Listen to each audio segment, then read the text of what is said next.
새벽 3시 47분. 나는 요즘 매일 이 시간에 깬다. 고요한 방 안, 금속이 가볍게 부딪히는 소리가 들린다. 탁자 위에는 지은이가 쓰던 낡은 청진기가 놓여 있다.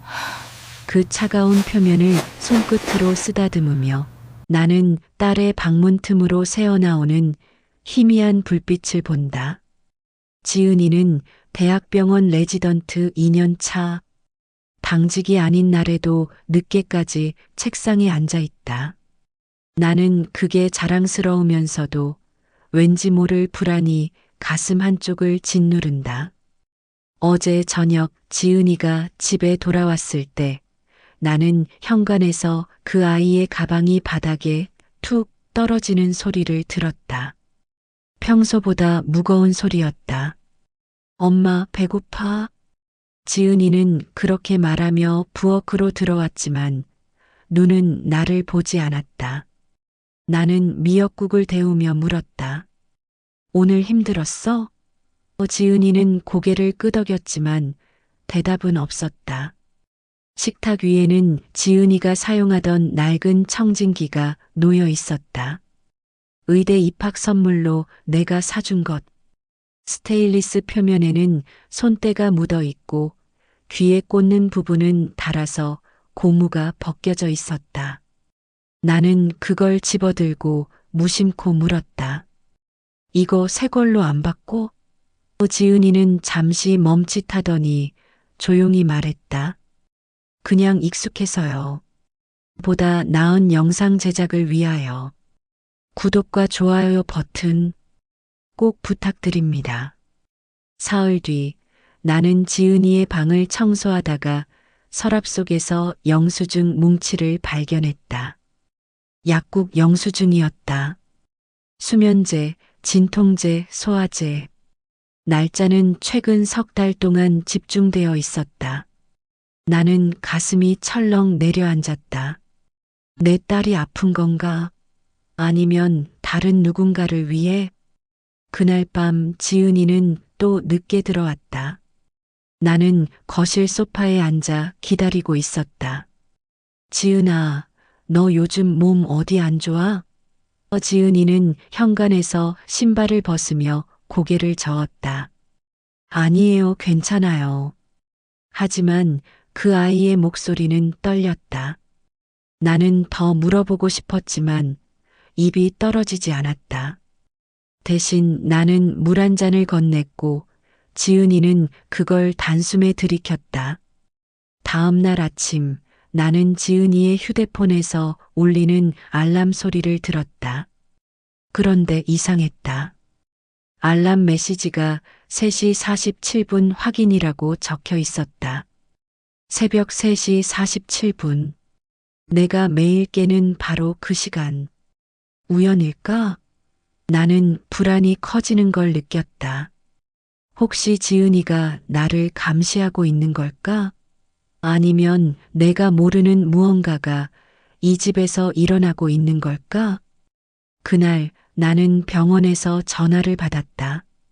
지은이가 응급실에 실려갔다는 연락이었다. 손이 떨렸다. 택시를 타고 병원으로 달려갔을 때 복도는 차가운 형광등 불빛으로 가득했다. 지은이는 침대에 누워 있었고 링거를 막고 있었다. 나는 그 아이의 손을 잡았다. 뭐가 잘못된 거야? 엄마한테 말해봐. 지은이는 눈을 감은 채 작게 말했다. 엄마 미안해요. 그리고 더 이상 아무 말도 하지 않았다. 의사는 나를 밖으로 불러냈다. 과로와 영양실조입니다. 며칠간 쉬어야 합니다. 나는 고개를 끄덕였지만 내 머릿속은 혼란스러웠다. 왜 지은이는 나에게 아무 말도 하지 않았을까? 왜 혼자 이 모든 걸 견뎌야 했을까? 집으로 돌아오는 길, 나는 지은이의 가방을 들고 있었다. 무거웠다. 집에 도착해서 가방을 열었을 때 나는 그 안에서 작은 수첩을 발견했다. 펼쳐보니 거기에는 환자들의 이름과 증상, 그리고 짧은 메모들이 빼곡히 적혀 있었다. 그중 한 페이지에 이렇게 적혀 있었다. 3시 47분 할머니, 호흡곤란. 내가 놓쳤다. 용서받을 수 없다. 나는 그 수첩을 들고 병원으로 다시 갔다. 지은이는 깨어 있었고 창밖을 보고 있었다. 나는 침대 옆에 앉아 조용히 물었다. 이게 뭐야? 지은이는 수첩을 보더니 눈물을 흘리기 시작했다. 엄마, 저 한 달 전에 환자 한 분을 잃었어요. 지은이의 목소리는 떨렸다. 밤 당직 중이었는데 할머니가 호흡 곤란을 호소하셨어요. 근데 저는 다른 응급 환자를 보고 있었고 할머니한테 조금만 기다리라고 했어요. 그런데 15분 뒤에 돌아갔을 때 할머니는 이미. 나는 지은이의 손을 꽉 잡았다. 그게 내 잘못이 아니야. 하지만 지은이는 고개를 저었다. 엄마는 몰라요. 제가 만약 조금만 더 빨리 갔더라면 할머니는 살 수 있었을지도 몰라요. 그 할머니 손주가 울면서 저한테 물었어요. 선생님, 우리 할머니 왜 이렇게 됐어요? 저는 아무 말도 할 수 없었어요. 나는 그제야 모든 걸 이해했다. 약국 영수증, 늦은 귀가, 그리고 3시 47분이라는 시간. 지은이는 그날 이후로 매일 밤 그 시간에 깨어 자신을 용서하지 못하고 있었던 것이다. 나는 지은이를 끌어안았다. 넌 최선을 다했어. 그게 중요한 거야. 지은이는 일주일간 휴가를 받았다. 우리는 함께 작은 바닷가 마을로 떠났다. 지은이는 처음으로 오랜만에 웃었다. 우리는 아침마다 해변을 걸으며 이야기를 나눴다. 엄마, 저 의사 그만둘까 봐요. 지은이가 조용히 말했다. 나는 고개를 저었다. 내가 정말 원하는 게 뭔데? 환자들을 돕고 싶어요. 근데 저는 제가 충분히 잘하고 있는지 모르겠어요. 나는 지은이의 어깨에 손을 올렸다. 완벽한 사람은 없어. 중요한 건 내가 계속 노력하고 있다는 거야. 우리는 그날 밤 해변에서 작은 모닥불을 피웠다. 지은이는 그 수첩을 불 속에 던졌다. 이제 그만 놓아주려고요. 나는 지은이의 손을 잡았다. 그래, 이제 내 자신을 용서해. 집으로 돌아온 지 사흘째 되던 날 나는 우편함에서 한 통의 편지를 받았다. 발신인은 없었고 봉투는 낡아 있었다. 나는 편지를 열었다. 그 안에는 손으로 쓴 짧은 글이 적혀 있었다. 선생님께, 저는 이순자 할머니의 손녀 김민지입니다. 할머니가 돌아가신 후 저는 선생님을 원망했습니다.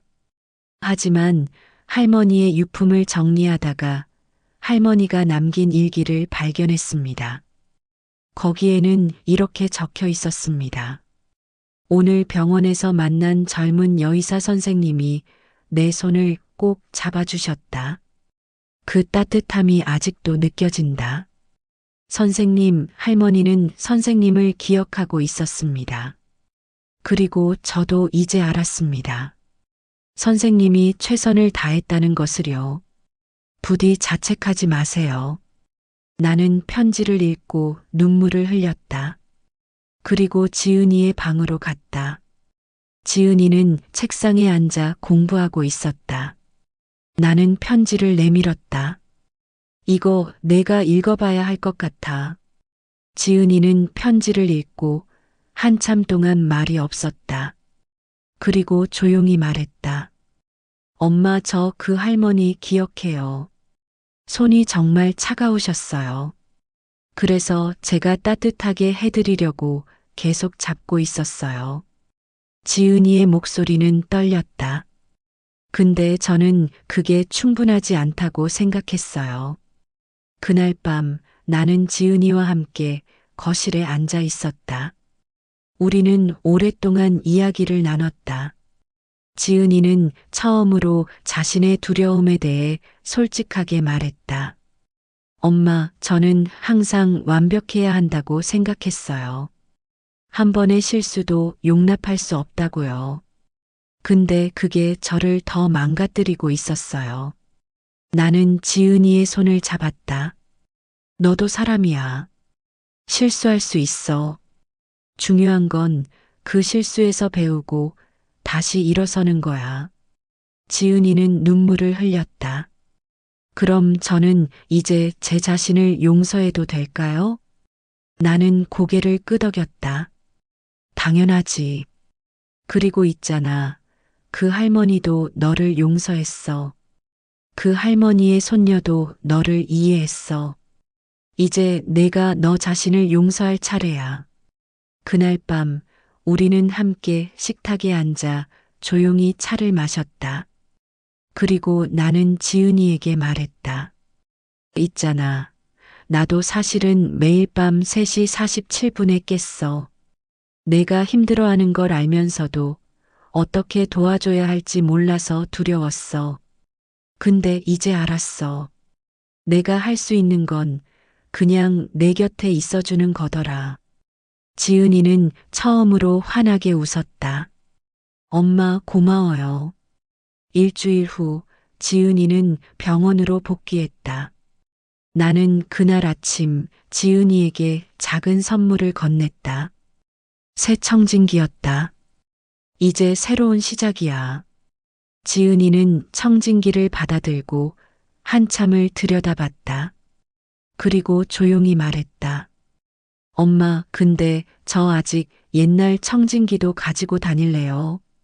그게 저한테는 의미가 있거든요. 나는 고개를 끄덕였다. 그래, 그게 내 방식이라면.